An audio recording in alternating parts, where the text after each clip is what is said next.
to naturally bring a sense of adventure. Just put the Honda CRF 300 Rally on a dirt road and the joy begins.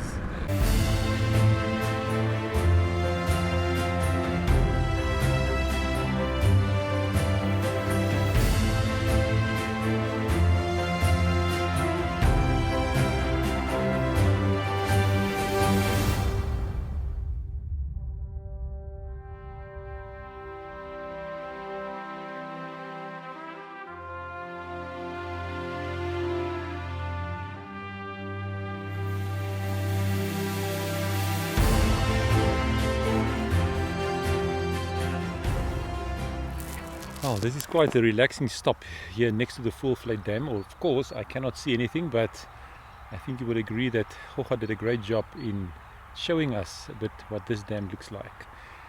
But yeah, I want to come back to the bike that I ride, the Honda CRF 300 Rally. If you've been watching my videos in the last few series, you will know that I always talk about an aspect of the bike. In this video, I'm not going to talk about a new aspect, but I want to recap a little bit on some of the discussions I had on modifications I did to the bike in earlier videos.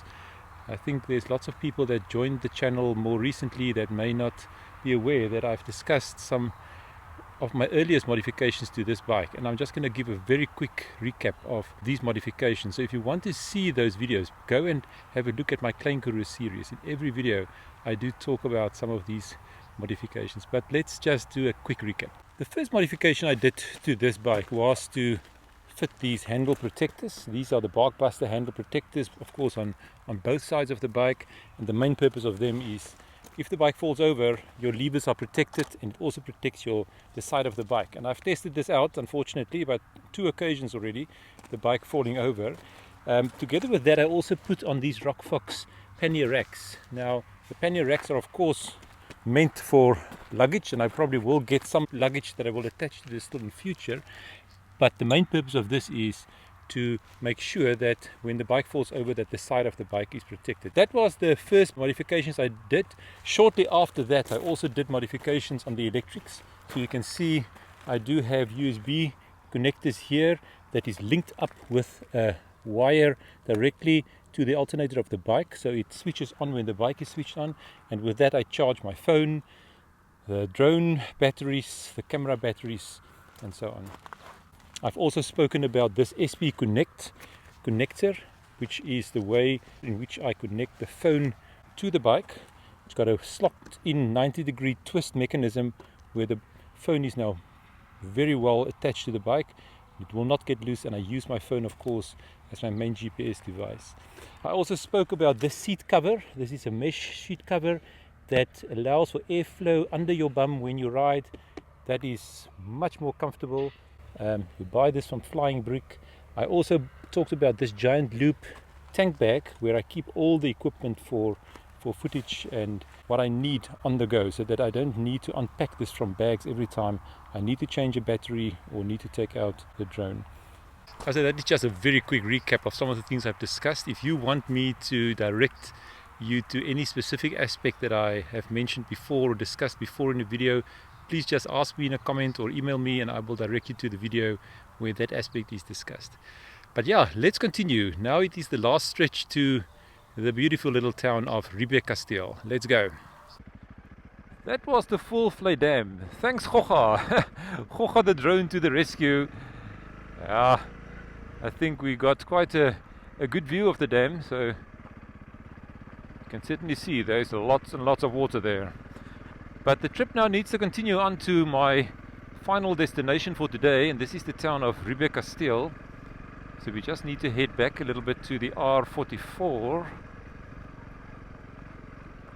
So I'm just taking these dirt roads. I don't know whether this town is called the Voëlvlei Dam town area, but I'm not sure.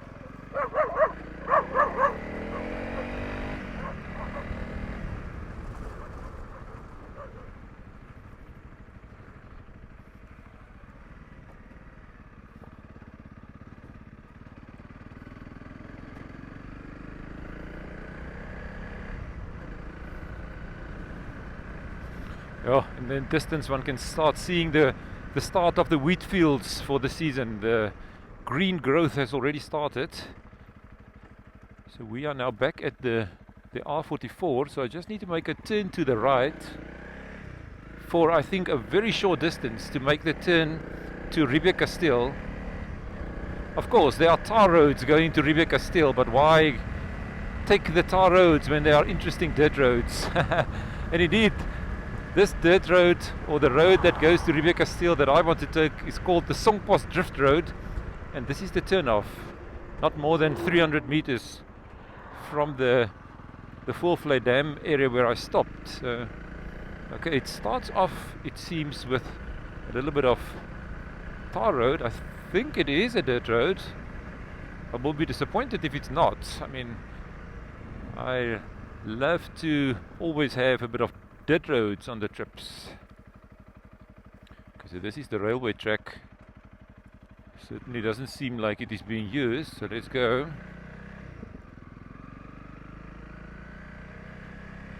Yeah, no, this tar road it's got lots of potholes and so on, so I think it might be changing to a dirt road soon. We are about 14 kilometers away from Riebeek-Kasteel, so the Sonkwasdrift road should take us there.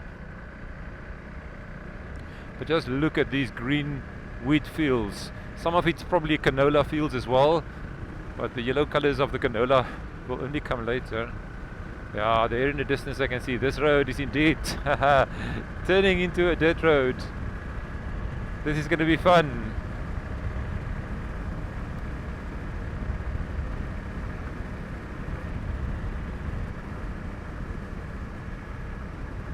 How nice is this? I always say, to naturally bring a sense of adventure, just put the Honda CRF 300 Rally on a dirt road and the joy begins.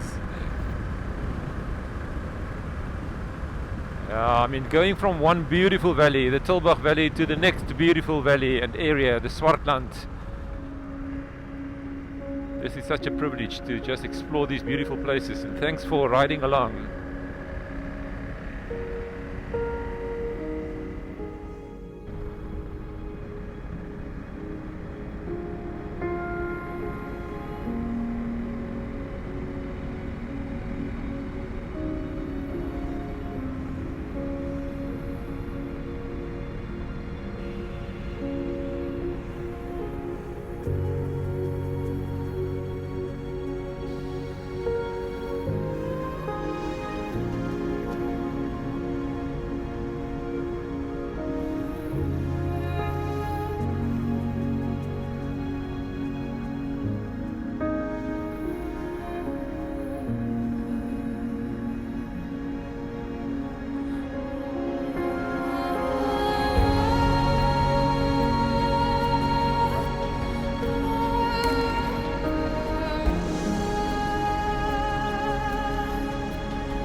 this Sonkwasdrift road is certainly a spectacularly beautiful road to ride.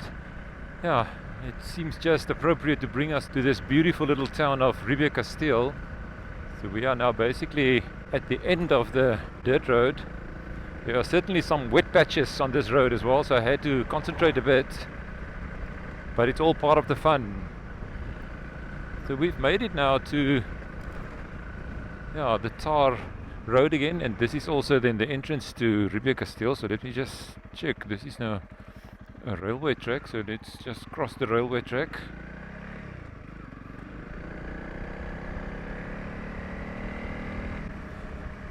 Riebeek-Kasteel, the town here at the foothills of the Kasteelberg.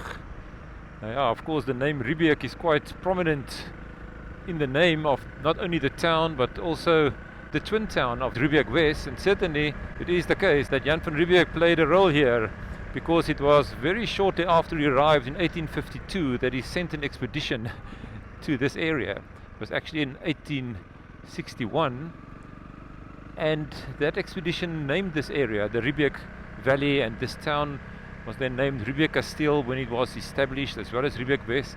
They also named the mountain Kasteelberg. But today Riebeek-Kasteel is certainly one of the most beautiful towns in South Africa, and it's got a very specific artist connection. There's lots of artists here, galleries, and art is one of the things that you will see a lot of if you come to Riebeek-Kasteel. So there's quite a number of historical things to see, but I'm going to focus on two things. The first one is the hotel that was built here. Now the hotel is called the Royal Hotel, and it is quite a significant hotel because apparently this is the oldest hotel in the Western Cape.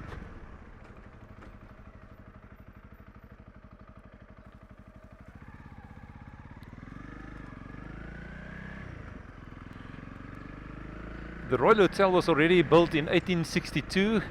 As I said, it is the oldest licensed hotel in the Western Cape, and it's been frequented by quite a number of famous people, and two of them are people that were born and raised in this Riebeek-Kasteel Valley. I think this is the road where the hotel is situated. Let me just check.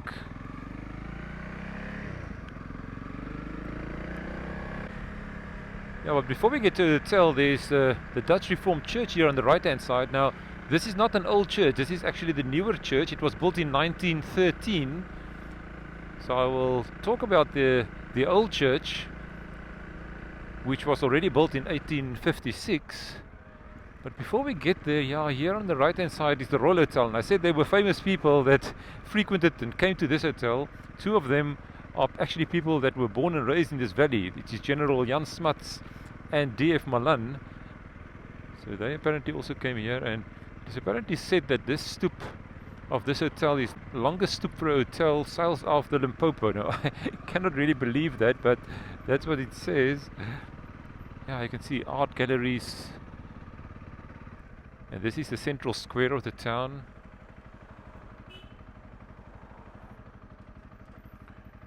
I'm not 100% sure where the church is, because I would like to go to the old church that was already built in 1856, but today is not a church anymore. It is actually a museum, which is called the Riebeek Valley Museum. If you want to learn more about this area, I suppose it will be very good to make a visit to this museum. So here on the right hand side, that is the Oude Kerk, or the old church in Riebeek-Kasteel. So let's just cross this road, and this building was declared a National Heritage Site already in 1991. So let's just make a stop here. Now this really, you can see that it is old. It looks old. Let's have a look. So there is some buildings here. It's almost a building next to the church, so maybe this is the church hall, or the old church hall, I'm not sure. But this in itself also looks quite old. But I assume that this is the building that was the original church. of Riebeek-Kasteel. And I see there's a very interesting information plaque here on the stone that says they are remembering Pieter Kruithof and his expedition that traveled here over this neck in the mountains 4 February 1661. So yeah, that is 9 years after Jan van Riebeeck came to the Cape. So this expedition came to Riebeek-Kasteel and named these places after Jan van Riebeeck. So no steeple, but I suppose it was maybe typical from that era to have a more basic building style, but genuinely old. There's also the bell tower next to the church. There is still a bell hanging. Yeah, what an historic building. One really gets a sense of long ago history here. But yeah, we are now in Riebeek-Kasteel, so this is where I'm also going to spend the night. And I've booked myself a place called Onze Kasteel. So the name, of course, in English it just means our castle. So I'm actually looking forward to getting off the bike a bit now and checking in at Onze Kasteel. So that takes us back a little bit into this town, but just look at this view across the valley. Some of the Swartland, some of the steeple of the new church you can see there. Yeah, this town of Riebeek-Kasteel is really a beautiful, beautiful place. Laid back atmosphere. The houses are really beautifully restored and just a beautiful town.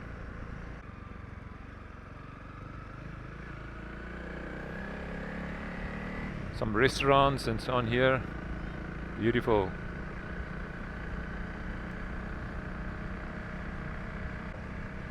So I've arranged there with Annetjie. So I booked Onze Kasteel simply through Lekker Slaap on the website. And Annetjie is my host there and she's expecting me. So everything should be fine. So it's down here and I think it's in the next turn that we need to make. Indeed.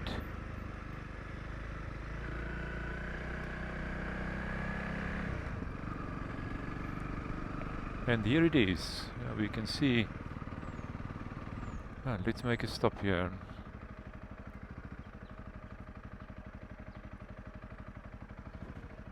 I made it safely to my place for tonight called Onze Kasteel, a very friendly reception by Annetjie.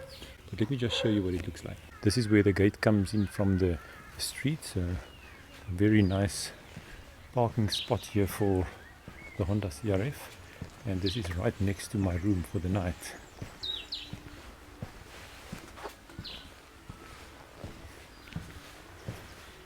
So you can see some seating area, 2 single beds, perfect, and also an ensuite bathroom. So this should be all good for the night.